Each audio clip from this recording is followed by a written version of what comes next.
Law is a very wide subject. It's all over, from your birth to your death. It gives rights and duties even after death to your heirs, to your organization, to your society. And before you are born, the state takes care of a newcomer who's going to come to this world.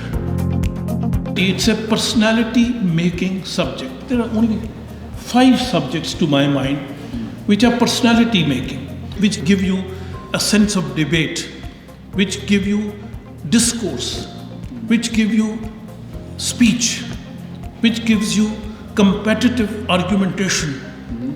One is law. It makes your personality.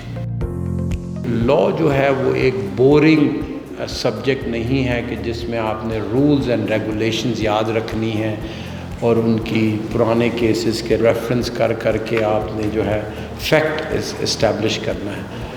Law को आपने जिस खूबसूरती से बयान किया कि जिसका उसको अदब से ताल्लुक़ है, लिटरेचर से ताल्लुक़ है, वो उस किस्म की इनलाइटमेंट है जो हम चाहते हैं कि आपको पहले साल से ही हासिल होनी शुरू हो जाए।